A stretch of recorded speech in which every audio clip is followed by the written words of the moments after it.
Alright, let's check this out, man.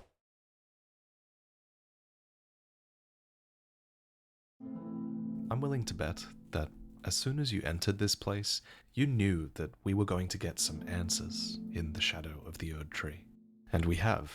There are satisfying revelations regarding This area was so America cool. and Miquella and the Omen and dragons and the gods. We even now know what Melania whispered to Radan in this scene before her scarlet flower bloomed in Caelid. This video will only scratch the surface. It's just an overview, a teaser of new revelations and the foreshadowing of a deeper analysis to come. So let's get into it, and this time, let's begin at the end.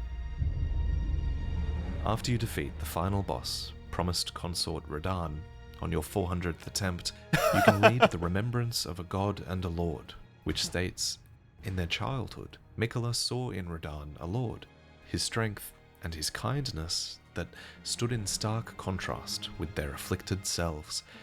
The cutscene that plays here is a memory. Lord brother. Yeah, but this is like kind of stuff we already knew. To be a god.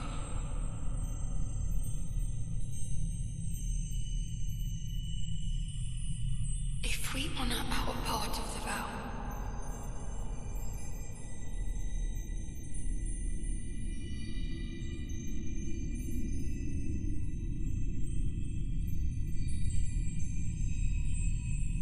promise me you'll be my consort.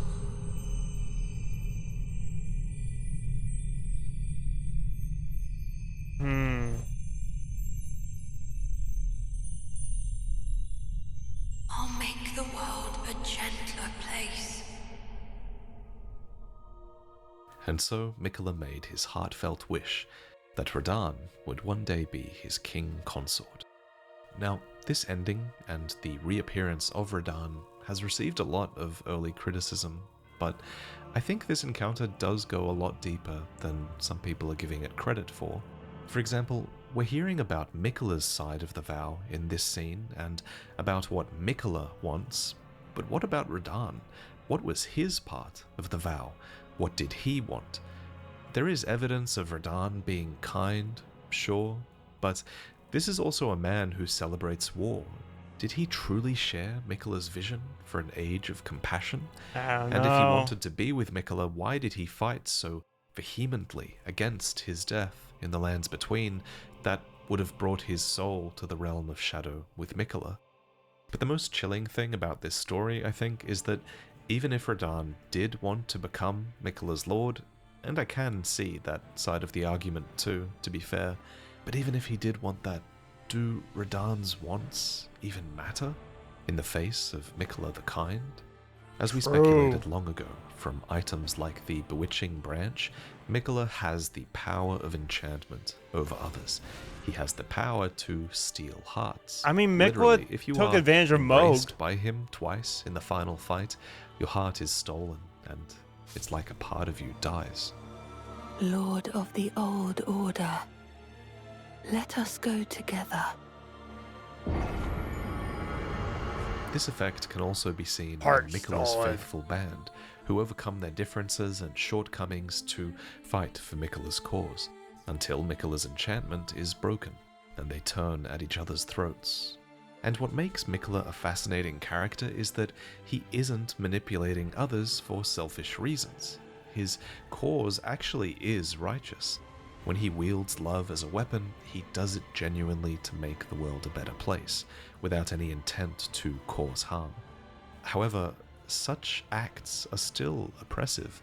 If your want is taken away, what is left of you that remains? Perhaps the saddest example of this is Moog, who, as we speculated, was indeed under Miquella's spell. Once, in an attempt to free Lord Moog from his enchantment, I challenged tender Miquella, only to have my own heart rather artfully stolen. I knew not how weak I was. I believed that with sufficient mastery, even an Empyrean would be within reach of my blade. I could not have been more mistaken. Miquella the Kind is a monster, pure and radiant, He wields love to shrive clean the hearts of men. I'm sorry, Moog. There is nothing more terrifying. In the specimen storehouse, you can find the secret rite scroll, which details the secret rite Wait, by what? which I think I Mikola missed will this. ascend to godhood. It reads, "A lord will usher in a god's return, and the lord's soul will require a vessel." Ansbach reveals Mikola's plans in full.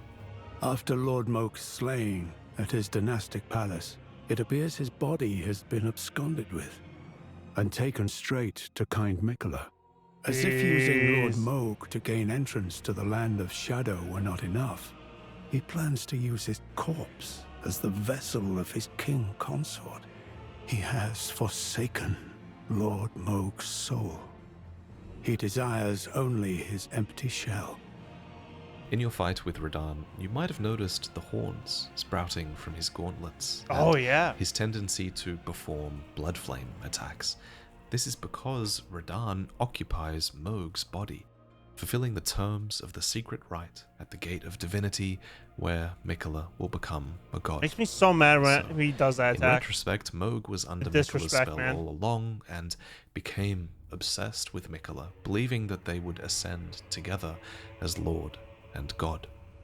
But Mikola had plans for Moog, not just as a corpse to pull into the realm of shadow as a vessel for Radan's soul, but as Ansbach reveals, Moog was also used as a means for Mikola to enter the realm of shadow in the first place.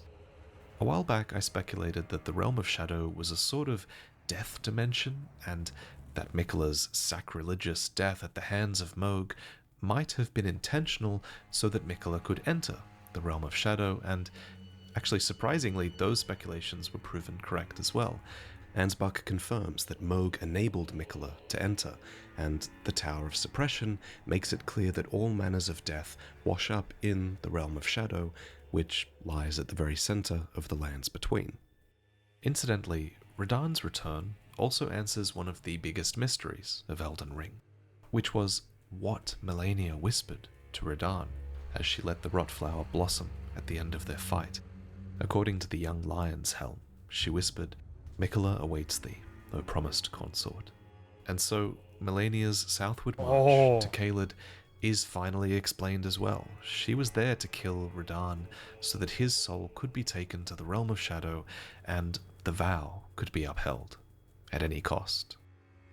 Once transported to the realm of shadow, Mikola set off for the tower, and as his great rune says, on the way he abandoned everything: his golden flesh, his blinding strength, even his fate, all in this attempt to bury the original sin, to embrace the whole of it and be reborn as a new god. Mikola has said as much himself. He wishes now to throw it all away. He says the act, though undoubtedly painful, will sear clean the Erdtree's wanton sin. The truth of his claim can be found at each cross. It is evidence enough to earn my belief. But what was the Erdtree's sin that Mikola died and was reborn for? Well, now we've talked about the end, this brings us to the beginning. Mikola the Kind spoke of the beginning. The seduction and the betrayal. An affair from which gold arose. And so too was there's the Shadow gate. born. These words come from Leda, and while she never says them in-game, they're pretty damn important, because with Marika in the footage, it's clear that this was her seduction and her betrayal. That was the affair from which gold arose and Shadow was born. The same music that played in that moment also plays here, in the village where it all began, the Shaman village, to the northeast. At its center I love is this place. a minor Erdtree, an incantation which reveals that this was Marika's home, which she one day bathed in gold. So, Marika's home was a shaman village. The implication clearly being that she What herself Godric was said a hinted shaman. to that too. This was likely a matriarchal society of Bathed in other rays women, of gold. though that's perhaps speculation better left for another video. Put simply though, a shaman is defined as someone who has influence in matters of the spirit. Their spirituality is what's valued here, and it's on this point that this story takes a bit of a dark turn, for the message at the hidden entrance actually reads, "Have mercy for the spirited away shamans." Adjacent to this message is the statue that moves aside at the sign of the "O Mother" gesture in Messmer's Shadow Keep. This emote is a clue to the truth, and it actually leads us all the way down here to where the "O Mother" gesture can be found. This dire place is called Bonny Village. Yeah, and that a place is phantom crazy. At the Whipping Hut here elaborates on just who the shamans were, or rather, the value they had. He states, "For pity's sake, your place is in the jar. Nigh sainthood itself awaits you within.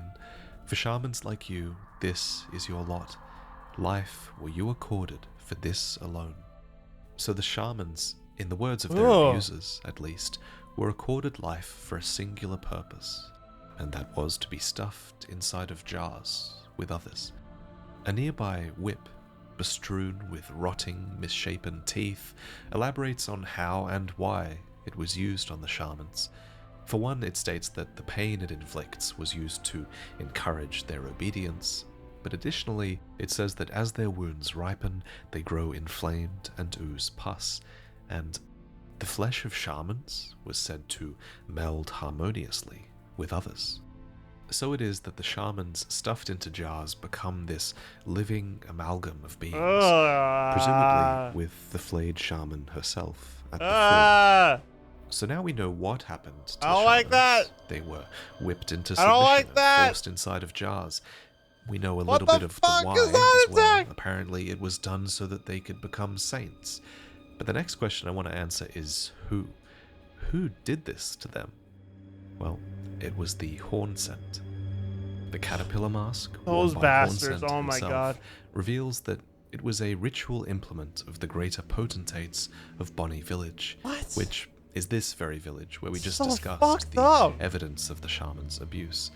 It goes on to state that the mask was used to ward off thoughts of impurity, doubt, temptation, and other wickednesses one is vulnerable to while absorbed in divine ritual. And man, if you need to ward off thoughts of doubt and wickedness while you're stuffing flayed people inside of jars, maybe what you're doing is just straight up wrong. I'm For starting to real. understand why Marika purged the realm of shadow with fire. It's as Leda says. They were never saints. They just happened to be on the losing side of a war. But if this mask wasn't proof enough of the Horn Scent being responsible, look at Bellat Jail. It's below Bellat itself, which was the settlement of the Horn Scent, and This place to was this cool. day the innards and the shamans remain, with the shamans offering their prayers to the innards of the great jars, such that they might be reborn one day into sainthood. But what is sainthood? Well, it's never explained directly. I do have some ideas, but Yo, they might have to Squeaky85, wait thanks for another subscribing. video. What we do know is that the Hornscent were obsessed with invoking divinity, and forcing the shamans to achieve sainthood was likely one facet of that. So, it's the Hornscent that we need to discuss next. The Hornscent are an extremely ritualistic people, with swaths of their culture devoted to spiritual research and invoking the divine. And one of the most sacred things to them is the Crucible, which they have to thank for their tangled horns, which are considered an evolutionary gift. If you didn't know, the Crucible has been long established as this primordial form of the Erdtree, a blending of life that became the Erdtree's primal vital So energies. fascinating. And apparently, it originated in the place that became the Realm of Shadow. This becomes quite clear thanks to Devonia, who is the longest serving of the Crucible Knights. According to her helmet, she quested in Oh, that's search of nice. the Crucible's origin, and departed from the lands of the Erdtree alone. Another item we can find that's a clue for the Crucible is Spira, an incantation for a spiral of light. The spiral, it says, is a normalized crucible current that one day, will form a column that stretches to the gods. Maybe it's no coincidence that the White Tower of Ballarat is a spiral, nor that it culminates in a divine gateway that is a column of the dead stretching to the gods. There's also trees that include the dead, but I digress, I'm getting off topic. Back to Marika, because at some point it seems Marika rose to prominence within or adjacent to this Hornsent culture.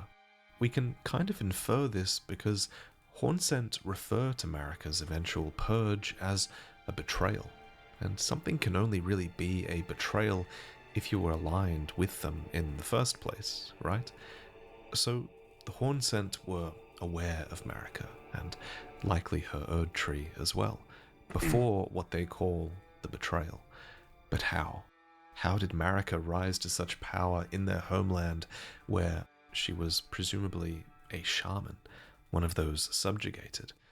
Well, before there was this betrayal, there was a seduction from which gold arose, and I think the fingers had a hand in it. I fear that you have borne witness to the whole of it. The conceits, the hypocrisy of the world built upon the Erdtree. The follies of men. Their bitter suffering. Is there no hope for redemption? The answer, sadly, is clear. There never was any hope. They were each of them defective, unhinged from the start. Marika herself, and the fingers that guided her. And this is what troubles me. No matter our efforts, if the roots are rotten, then we have little recourse. Ymir is the high priest of Manus Meta, a cathedral of the hand to the east. This area was Once so he instructed interesting. R'Lana herself in the sorceress arts, but eventually he would come to abandon Wait, this what? allegiance to the of the hand to the east. Once he instructed R'Lana herself in the sorceress arts, but eventually he would come to abandon this allegiance to the moon, stating that the moon was merely the closest of the celestial bodies, and nothing more. I am a glintstone sorcerer. We study the stars and examine the life therein. Are you familiar with our findings? Long ago, we began as stardust, born of a great rupture far across the skies. We too are children of the greater will. Is that not divine? Is that not sublime? And yet, none can fathom its Boss is so implications. gross. Its utter brilliance. In the ruins of this land, and beneath Manus Meta itself, are the echoes of that greater truth that Ymir glimpsed. This is Meta herself, the mother of fingers. Her remembrance reads, "The mother of all two fingers and finger creepers was in turn a magnificently gleaming daughter of the greater will, and the first shooting star to fall upon the lands between." You might recall Nasty. the Elden Ring and the Elden Beast made landfall in the lands between upon a star as well, but Meta came even before that. So it was that this mother birthed the fingers, communing with and receiving signs from the greater will, who occupied the great beyond. But at some point, Meta became broken, abandoned, and no sign has come through ever since. Do you recall what I said? That Marika and the fingers that guided her were unsound from the start? Well, the truth lies deeper still. It is their mother who is damaged and unhinged. The fingers are but unripe children, victims in their own right. It's not clear when Meta was broken, abandoned, but I assume it was before Marika started taking the guidance of the fingers, since Ymir states that the fingers were unsound from the start. Thus, the Greater Will's guidance is outdated at the very least, and has been for all of Marika's reign. That's a pretty big revelation. Incidentally, Placidusax was also Elden Lord before Marika, and he was Yeah. abandoned by his god as well, so maybe things became broken around that time. Lots of speculation to be had there. At any rate, abandonment by the greater will, or no, Marika took up the power of the Elden Ring that the Fingers offered for her own reasons, and the abandoned Fingers spread the glory of the greater will through her, and she through them. Another important item on this topic is the ancient seed talismans. I was that too can be strong for that found, boss, man. which Beat it first depicts try. the two fingers around an Erdtree seed.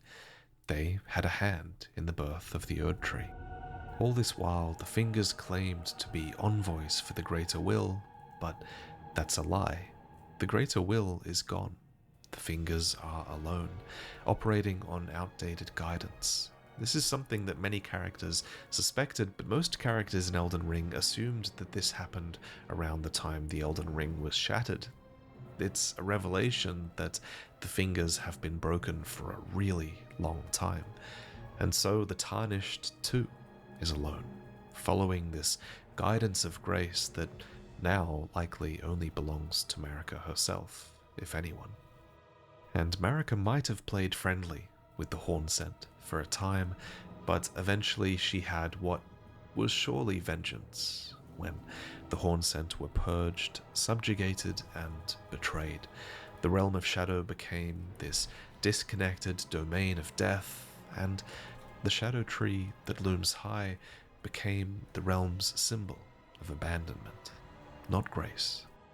Before she left, Marika bathed the village of her home in gold, placing a small illusory tree that restores the health of those nearby.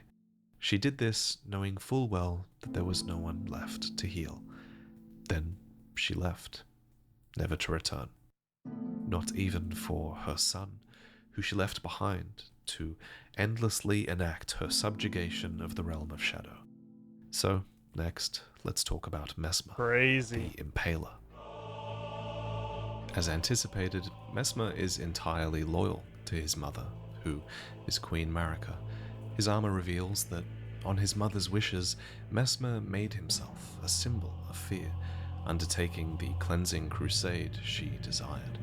And, in the end, all those stripped of the grace of gold would perish. In the embrace of Messmer's flame. To this end, he had his Black Knights, Fire Knights, and common infantry. Not to mention I hated those knights, Carrion though. forces who followed R'hllana into war God. on Messmer's Fire behalf. Knights, man. So it was that the Hornsent were purged, in a war without end. A phantom at Castle Ensis bemoans, "O Marika, I beg, embrace your child, and give us a sign. How long must this holy war stretch on?" But Marika never returned, testing their faith. One phantom even raises the possibility that Messmer himself has been abandoned. And he has. The final straw for him is when you, a Tarnished who would become Elden Lord, arrives at his doorstep. Yep.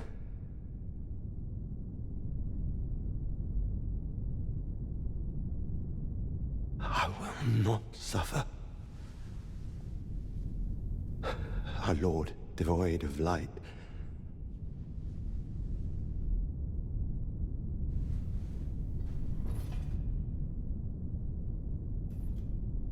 Yeah, this cutscene No, was mother. wild, bro.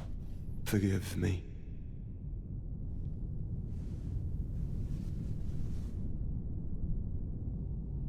Why has he gotta show the whole thing? Vati!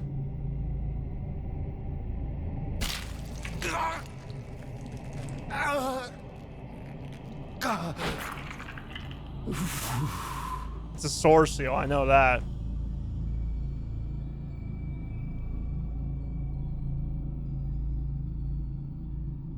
He breaks it.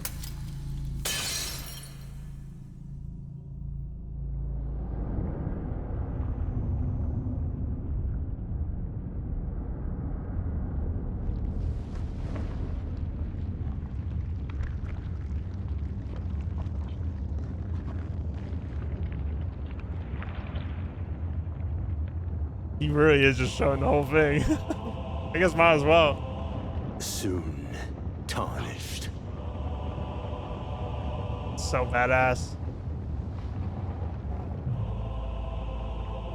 Wilt thou be taken in the jaws of the abyssal damn. serpent, shorn of light? The socket, the eye Like his socket. siblings, Mesmer was born cursed. In fact, the game likens his curse to Melina's, who is Yeah. heavily implied to be his younger sister. Mesmer, too, it is said, bore a vision of fire.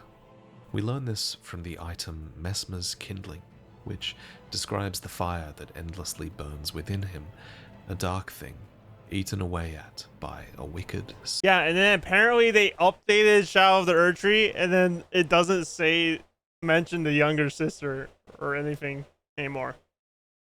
It's like, bruh. It's like, we kind of know now. You're kind of just confirming it at this point. serpent. His remembrance elaborates on this serpent, stating, "A malevolent snake writhed within Mesmer, and so his very mother plucked out his eye and put in its place a seal of grace." So I was wrong about this eye. It wasn't the slitted eye of dragon communion. Instead, it was Marika's seal of grace, holding back something terrible. The description Insane. continues to state that even with this seal in place, Marika's fear compelled her to secret away her child within the realm of shadow, hidden away, keeping company with the original sin, and a hatred that would not be confined. There's so much more to say about this base serpent and the dark fire. There's so much more to say about Mesmer. We even learn from Gaius's remembrance that Mesmer was an older brother to Radan, meaning Mesmer's birth, and thus the birth of Melina as well, likely would have arrived much earlier in the timeline. And there's a ton of curiosities Crazy. with Mesmer's knights as well, some of whom were loyal, some who were disloyal, and some of whom occupied this space of reluctance in between. But those stories are better off in other videos.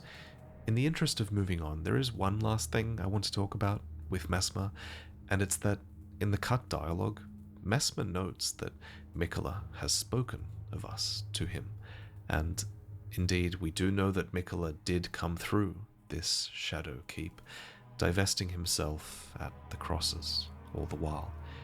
Which brings us to our next topic, Saint Trina. Each cross of Miquella is a piece of himself, marked with his great rune, arms, an eye, flesh, but there's a couple of crosses in particular that I remember as a part of what was an extremely chilling moment. As you progress along the coast towards the fissure, you notice that Miquella has divested himself of his doubt and vacillation. Without these things, he was free, it seems, to abandon something that was very dear to him. And inside the fissure, at what is perhaps the deepest part of the land in the realm of shadow, we realize that Miquella has actually divested himself of his love. A phantom says, "Kindly Miquella, I see you've thrown away something you should not have under any circumstances. How will you salvation offer to those who cannot be saved, when you could not even save your other self?" His other self, his love, his fate, was Saint Trina. So to Miquella, who was one of Marika's kin, having a second self is nothing new, really. We've now even learned from the Shamans that their flesh melds harmoniously with others, after all. Actually, the fact that Saint Trina was able to be discarded might even suggest that Radan could have become divested from Marika in a similar way. But Miquella's other half was truly special, and she was renowned for granting peaceful sleep to many in the lands between, which I imagine would have been very much appreciated in this land that's filled with the weary undead. So Saint Trina naturally had many followers, and perhaps at the fore was Tiolier, whose obsession with Saint Trina returns almost immediately when Miquella's enchantment finally breaks. I'm feeling rather lost, haunted by memories of St. Trina, her visage, her scent, the lure of velvety sleep. Would kindly Miquella chasten me for falling for St. Trina, while knowing that she was the discarded half? The problem is, I simply cannot help it. I would sacrifice everything just to gaze upon her one last time. Saint Trina is below, defended by a putrescent knight. Fuck who that knight, is bro. basically I tainted fucking hate flesh, that thing. once given eternal rest, that now serves Saint Trina. Die enough times to Saint Trina's nectar, and you will hear her words. I learned about this. I learned about this because I watched Point Crow do this, and it was fucking insane. It's hype. Miquella, stop. Don't turn the poor thing into a god. Godhood would be Miquella's prison. A cage divinity is beyond saving. You must kill Miquella. Fucking Grant wild. him forgiveness. All of this makes you realize that if godhood really would be Miquella's cage, as Saint Trina believes, then it really might have been Marika's cage as well.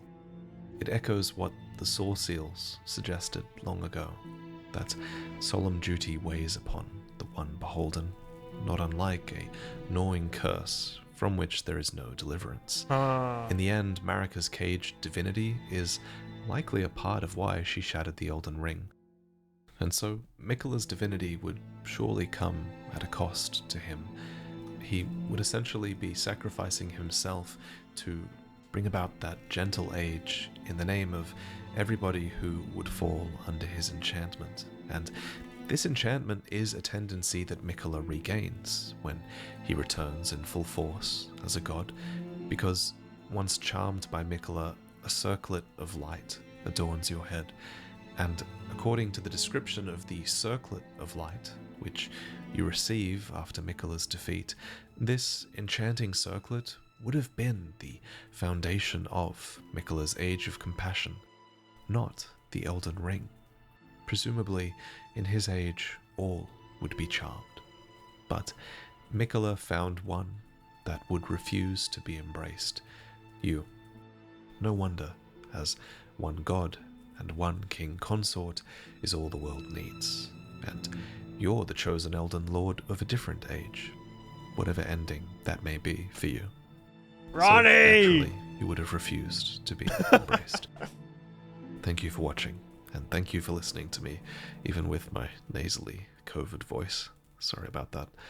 Before I go, Displate currently have a limited time sale for 27% off your first Displate and 37% off for any Displates Vati, after I need that. more, man. And you'll get that deal just by clicking the link I below. need more. I've commissioned a new design Vati, to please. celebrate Shadow I of need the you to Erdtree. keep cooking, bro. This one is called Eclipse, and it's this gorgeous black and white I need you to illustration keep cooking. commissioned from Nico Delort.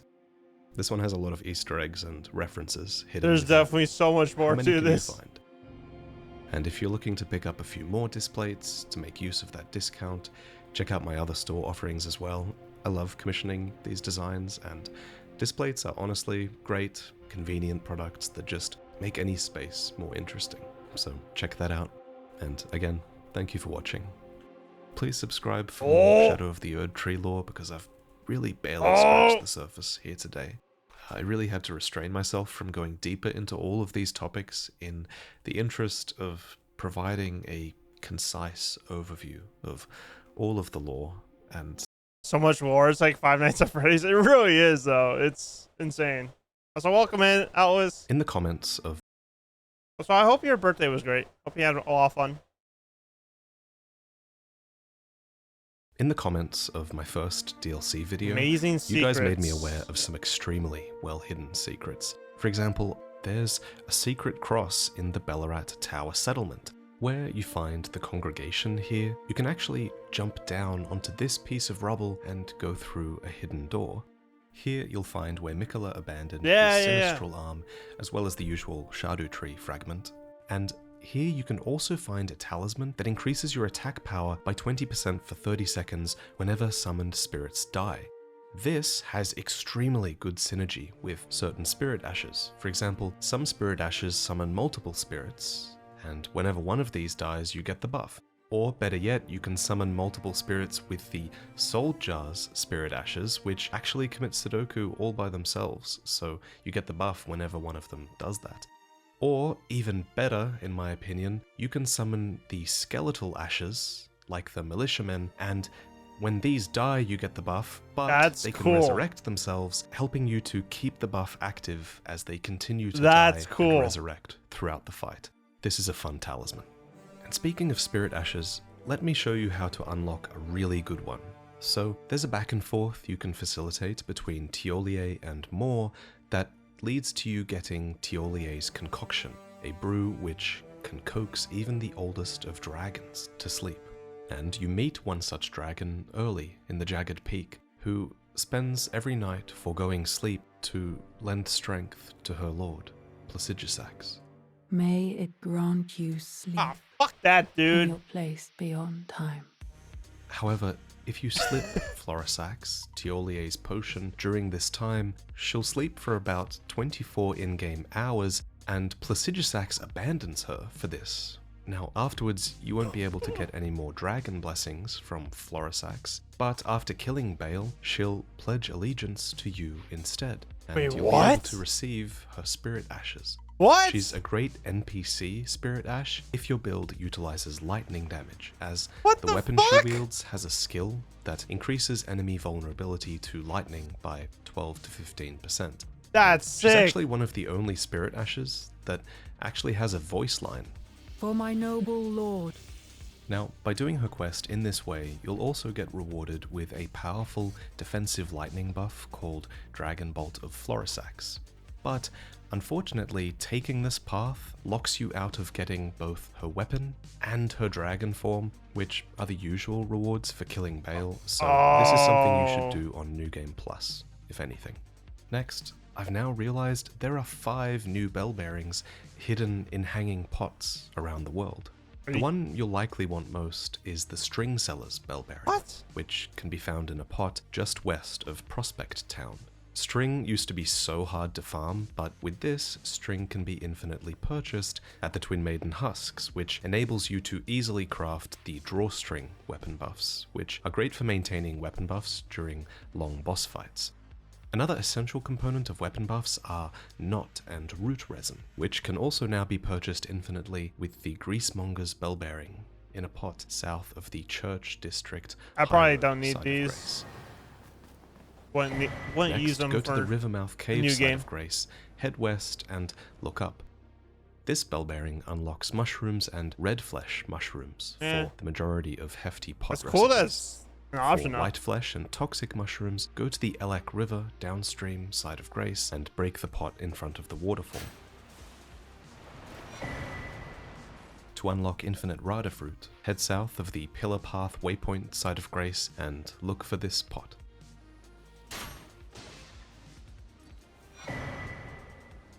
Finally, head northeast from the The Recluse fact they're all hidden in pots though is insane. Like really, really FromSoft. River downstream side of Grace, break the pot, drop down, and unlock infinite fly mold. Next, there are 3 places that I know of so far where you can duplicate remembrances in the DLC.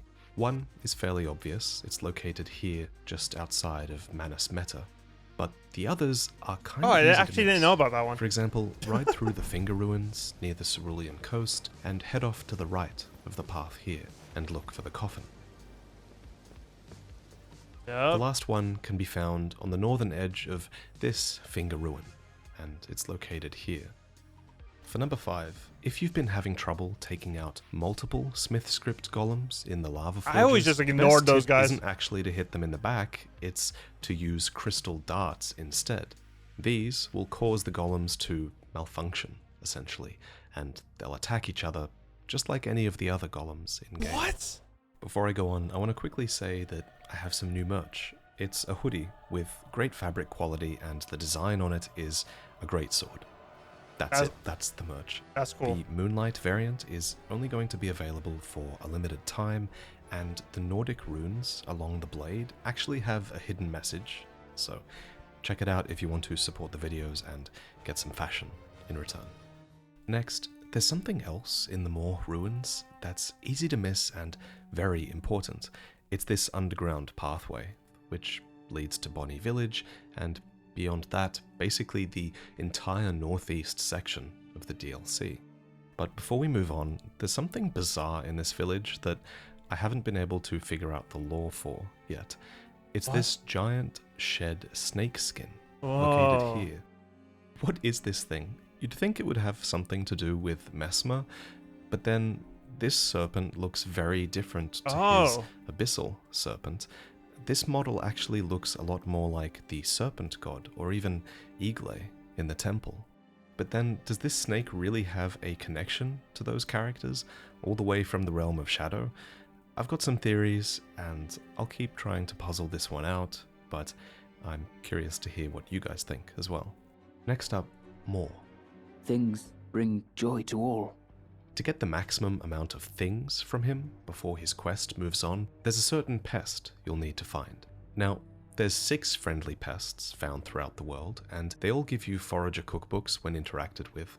But a couple are a bit trickier to get because the pests are injured. For these, you drop a sun warmth stone or a warming stone by them, then reload the game after they're healthy, and then interact with them.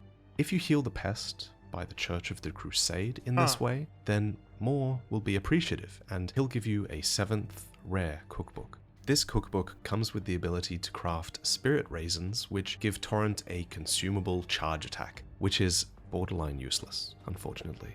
But it also lets you craft charming branches, which can turn a group of enemies friendly, so that is an extremely useful consumable to have.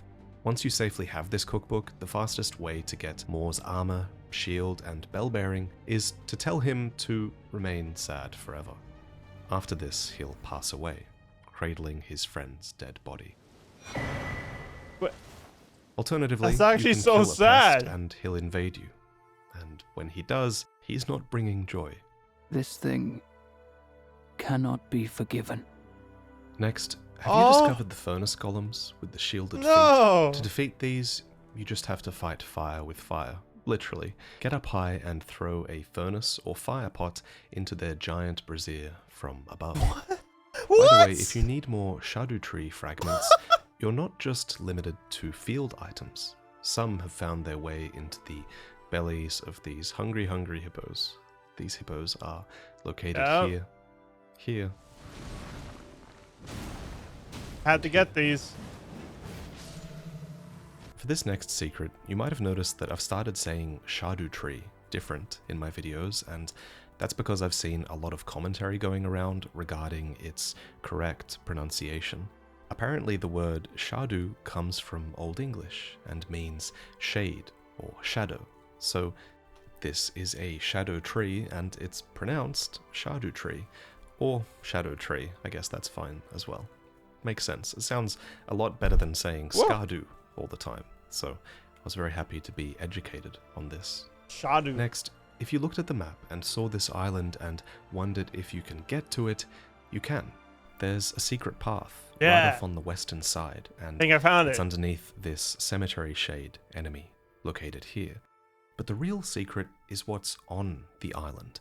Inside the mausoleum is the dancer of Radan. Yeah, who, this was cool. In my Rykard lore video, I recently speculated might be related to Tanith, because Tanith is a former dancer from a foreign land, and luckily it seems those speculations were on the right track. Thanks to Zully the Witch, we now know that the dancer of Radan shares over 90% of her face data with Tanith. Thus, Tanith is almost certainly related to her in some way. Wait, that's so Perhaps cool. Ranar is the foreign land that Tanith was from before Rykard took That's her as so his consort. cool. Next, this painting in the northeast of the gravesite plains is unique because it shows a place you can't see yet, and thus you can't get the reward until this place is revealed, so just progress the main quest line until that happens. But if you're interested in getting there, head to this location in the lower ruins area and break the Spirit Spring stones just up this path. Head up this massive bluff, and at the top you'll find a mausoleum fight and, of course, the painter who gives the Spiral Tree seal, which increases the power of spiral incantations. Next, we've shown this old woman before, and we've talked about how returning to her wearing the lion's head will give you a new incantation and some dialogue, but if you return again, she'll have made you a delicious scorpion-cooked stew, and you can keep returning to her for more of this stew, since it does give you a slight buff, but if you return after killing Messmer, you'll receive an even better stew. I have prepared a dish in celebration. 'Twould please me much if thou might partake. The buff this stew gives off is also really small, and it seems you can't get more of this one even if you wanted to. Now, the real secret with this stew is that if you take the first meal to Hornsent, then he'll have a gift for you. Take this for your troubles, won't you? I desire not to be in your debt. For number 14, did you know that there's a difference between NPCs summoned inside and outside the boss fog gates? Summoning NPCs outside the boss fog will scale the boss's HP up dramatically, whereas if the summon sign is inside, you actually don't have to worry about anything changing. I think this is to encourage some interactions with important NPCs that have flavor dialogue during the fight. Curse you, Baal! Though I love that. some Curse you, Baal! NPCs summoned outside the arena do also have things to say after the fights too. Freya is one example. That was a fine battle indeed. It heartens me that another warrior stands among us, among the beckoned. If you made it this far, here's a bonus secret, and it's that the lava tears are just like little pets for the Smith script golems. Yeah. Lots of people have been posting about this one online. This interaction is found in the second lava forge in the northwest region, located here, and this is one Smith script golem that you don't want to hit with a crystal dart. Thank you for watching. Check out the Great Sword merch and the limited edition version as well if you need a hoodie, and I'll see you in the next one. Ah, it's so cool. I feel like this is just a playthrough. Yeah, it looks like just a playthrough. Damn. I wish I had more. I wish I had more, dude. It's so fun. It's so fun. Oh man. It's been just over 2 hours. We beat the DLC, reacted to some lore stuff, and some cool little stuff. Other than that, we're gonna call it a stream. Crazy! I can't believe I'm done already. It's 1:14. What the fuck? That like never happens in an Elden Ring stream, dude. This is the one of the shortest Elden Ring streams I've done. That's wild. I thought I would still be going. Damn. Alright, let's see who we should raid here.